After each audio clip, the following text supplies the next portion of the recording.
Audiobook excerpt from Tianhou Queen of Heaven. Amended version 2021. Chapter 2. July 17, 2017. Professor Vinod Kumar never went anywhere in a hurry.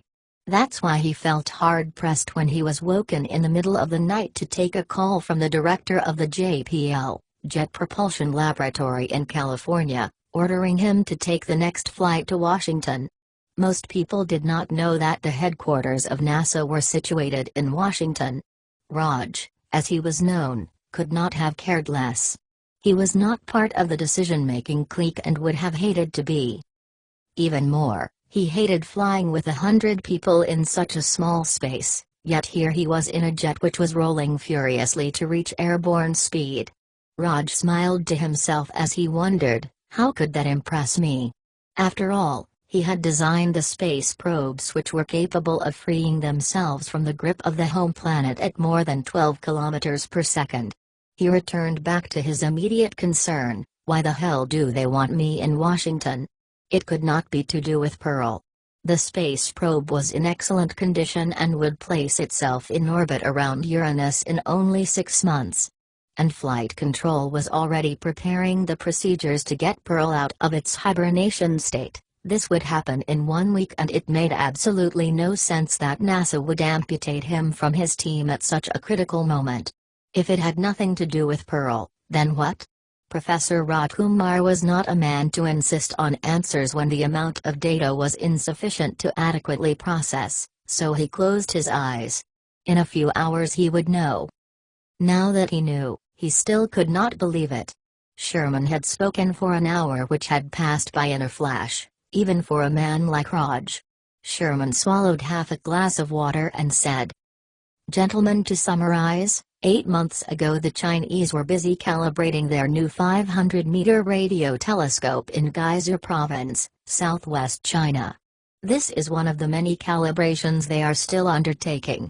Raj welcomed this summary. He wished he could hear the story 10 times more to be sure that he was not the victim of a hallucination due to the notoriously awful food they serve on airlines. Sherman, on the other hand, was loving it.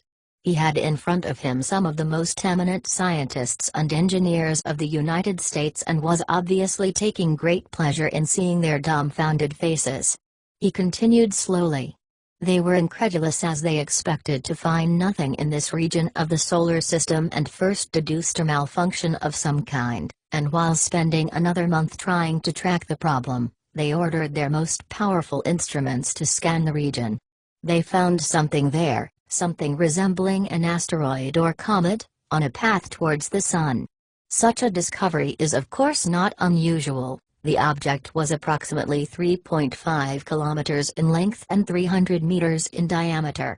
What was unusual was its density. That made them conclude that the object was basically hollow. This, added to the fact that the object emitted a radio signal every 2 hours specifically directed towards Earth, made them reach the only obvious conclusion possible. Our Chinese friends, for a reason known only to themselves, probably for fear of seeming ridiculous or simply needing time to sort all this out, then took all this time to contact us. The Chinese are convinced that the object they named Tianhou, Queen of Heaven, is not an asteroid or any natural celestial body. The notes that are now being distributed to you contain all you need to know. And all that we know. Raj observed the lady in charge of handing over the copies, which had deliberately not been placed on the table before Sherman's speech began. No doubt about it, the man knows how to raise attention, he thought.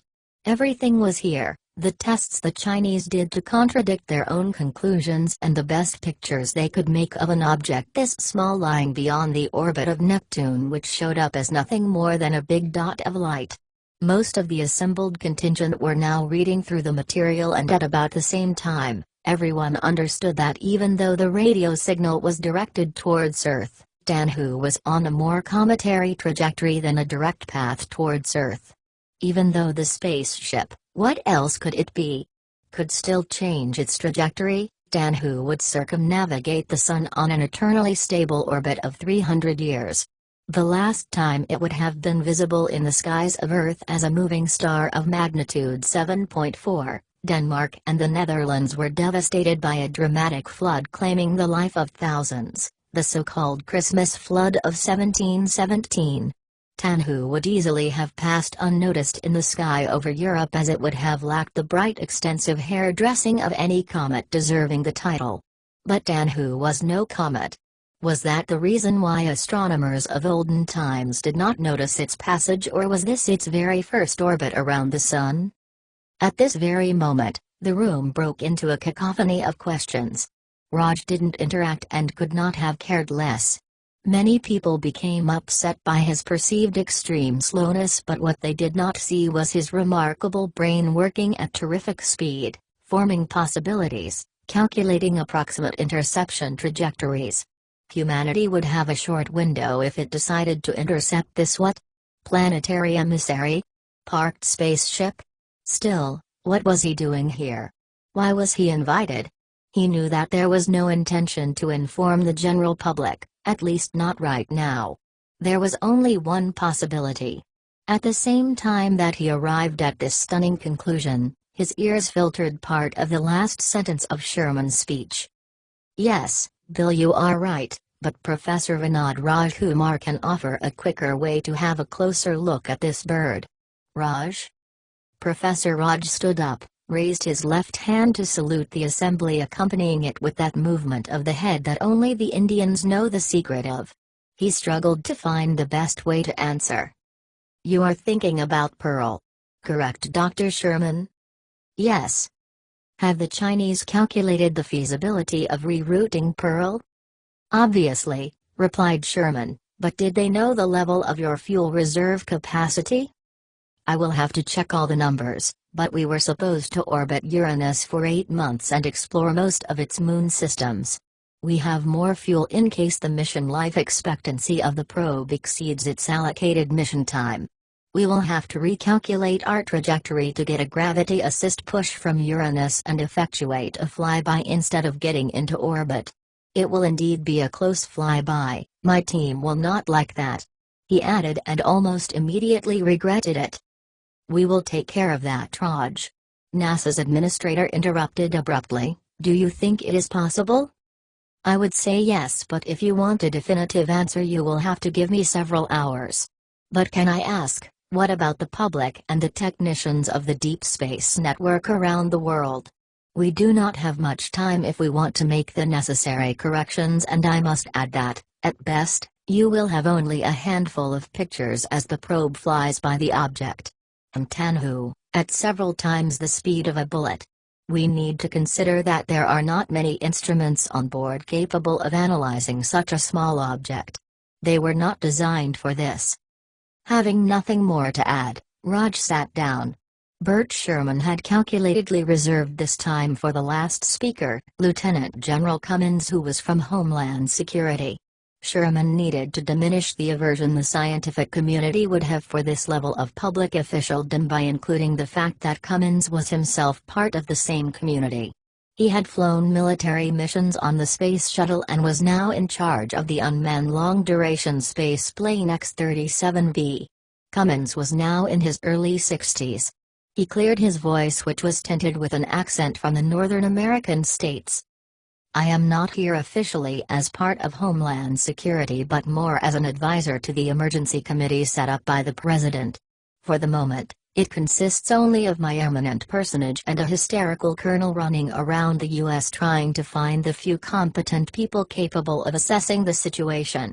However, I swear on the blessed soul of von Neumann that they will be apolitical. His remarks started the laugh intended to relax the assembly.